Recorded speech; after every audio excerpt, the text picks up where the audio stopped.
അറബിയ അല്ലാത്ത ഭാഷയിൽ ഖുത്ബ നിർവഹിക്കുക എന്ന സമ്പ്രദായം കൊണ്ടുവന്നത് തമ്മാടിയായ 20-ാം നൂറ്റാണ്ടിൽ തമ്മാടിയായ തുർക്കിയിൽ തമ്മാടിത്ത ഭരണത്തിന് തുടക്കം കുറിച്ച തമ്മാടിയായ മുസ്തഫ കമാലായിരുന്നു. അവന്റെ സുന്നത്തല്ലേ നിങ്ങൾ നാട്ടിലാകെ ചന്തക്കച്ചവടം പോലെ പ്രസംഗിക്കുന്ന ഈ പരിഭാഷ പ്രസംഗം തോന്നിയതുപോലെ പ്രസംഗിക്കും. ആരെയിൽ തുടങ്ങിയത്?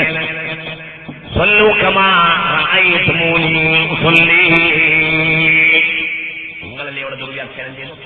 ഖുത്ബ എന്നാൽ പ്രസംഗമല്ലേ, പ്രസംഗം എന്നാൽ ആളുകൾക്ക് എന്തേ എന്നാലാണ് കുട്ടി ഇത് സ്വഹാബികളല്ലേ ഏറ്റവും കൂടുതൽ പ്രാവർത്തികമാക്കേണ്ടത്.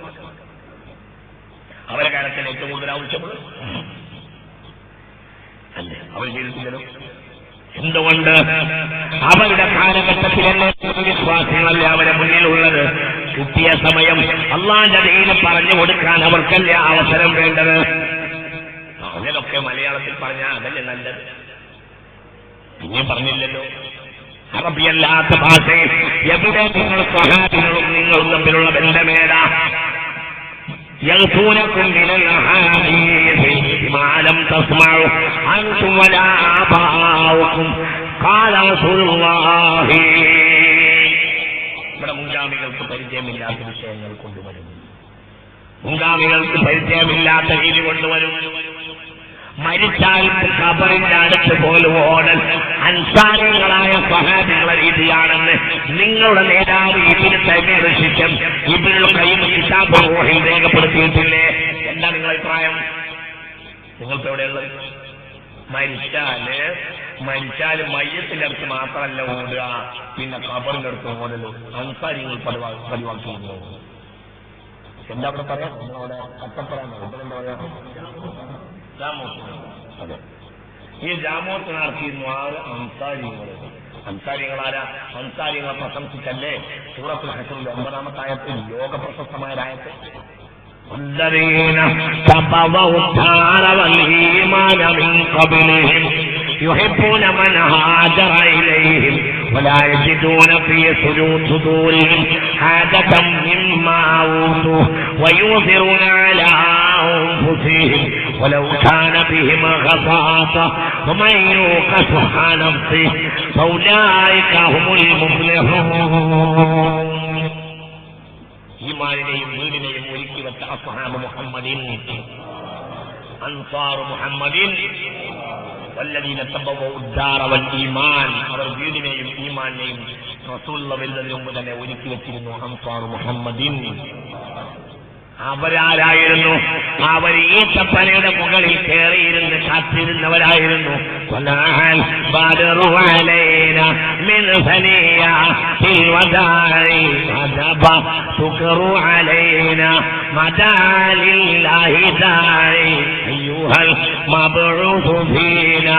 جئت بالأمس المطاع جئت شرفت المدينة مرحبا يا خير داعي يا نبي سلام عليكم سلام عليكم يا حبيب سلام عليكم صلوات الله عليكم.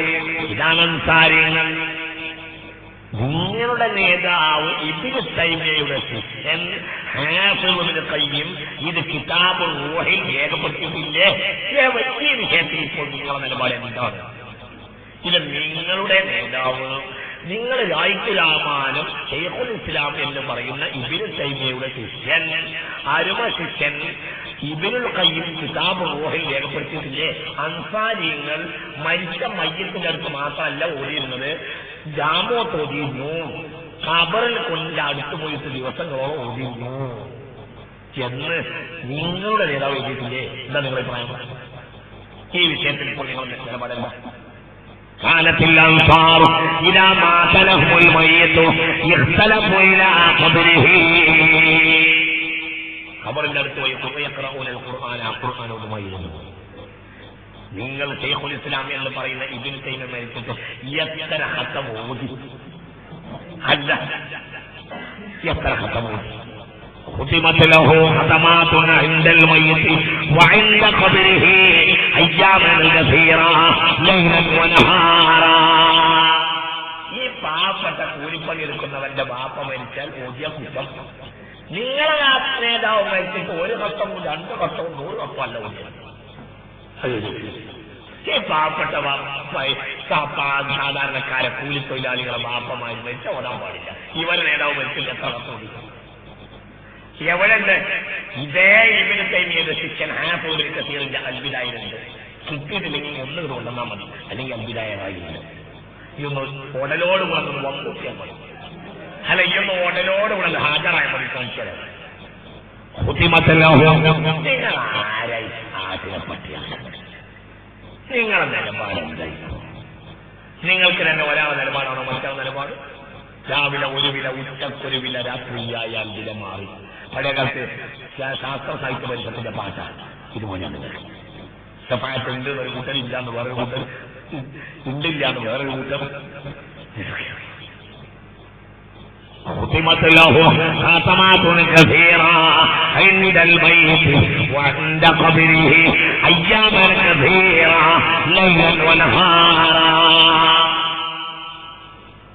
ഇപ്പോൾ ഒന്നുമില്ലല്ലോ. UAE ഭരണാധികാരി ഷെയ്ഖ് സായിദ് മരിച്ചിട്ട് ഇന്നും വോട്ട് മുടങ്ങിയിട്ടില്ല. ഞാനും അത്തിപ്പറ്റ വൈദ്യുതി മുത്തിയാരും കഴിഞ്ഞ കൊല്ലം ഷെയ്ഖ് സായിദിന് വിദ്യാഭ്യാസം പോയി. കഴിഞ്ഞ വർഷം ഞങ്ങൾ രണ്ടാം വിദ്യാഭ്യാസത്തിന് പോയി. ഒരു സംഘം ആളുകൾ അന്നും ഇപ്പോഴും ഒത്തടക്കണം. ഇപ്പോഴും മരിച്ചിടത്ര കൊല്ലം ഇപ്പോഴും കബറിന്റെ ഒത്തുണ്ട്. ആരുടെ?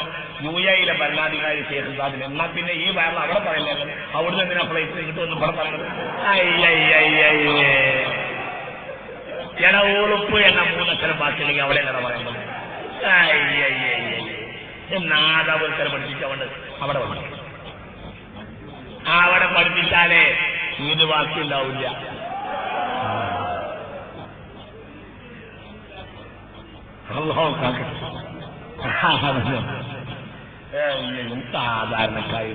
സാധാരണക്കാരെ വാപ്പ മരിച്ച മയ്യത്തിലിട്ടോക്കിയപ്പോൾ ഇപ്പോഴും നടക്കണം, ഇന്നും നടക്കണം. അതൊക്കെ ഇവര് ഓതാറുണ്ട്. അത് വലിയ രസാണ്. അവിടെ ഓതിയാലേ വല്ലതും കിട്ടുള്ളൂ. അത് ഷെയ്ഖ് സാഹിബിന്റെ മക്കളാണ് അവിടെ ഉള്ളത്. അവിടെ ഓതാൻ പറ്റില്ല, അവിടെ ഒന്നും കിട്ടൂല എന്ന് മാത്രമല്ല അണ്ടർഗ്രൗണ്ടിൽ കയറി അപ്പം ഞങ്ങൾ വാക്കിട്ടില്ല. എന്നിട്ട് അവിടെ ഓത്തിന് സഹകരിച്ചത് ഇവിടെ വന്നിട്ട് ഫ്ലൈറ്റിന് എന്തിനാണ് ആ ഫ്ലൈറ്റിലെ പൈസ പുറത്ത് ചെലവാക്കുന്നത്? അവിടെ പറഞ്ഞ അവിടെ തന്നെയല്ലേ സുഖം. നിങ്ങൾ തൊട്ടടുത്തല്ലേ അത്? ഇപ്പോഴും ഓടുന്നത് ഒട്ടകത്തെ 6-8 വിതരണം ചെയ്യും. ആ ഒട്ടകവും ചോറും മന്തിച്ചോറും ഇവിടെ തിന്നുവരുന്നവരാ. അവിടെ മന്തിച്ചോറ് തിന്നിട്ട് ഷെയ്ഖ് സായിദിന്റെ ഓത്തിന് സഹകരിച്ച വഹാബികൾ ഇവിടെയുണ്ട്. നമ്മളവരൊന്നും വ്യക്തിപരമായി പറയുന്നില്ലാത്തതുകൊണ്ട് പേര് പറയില്ല.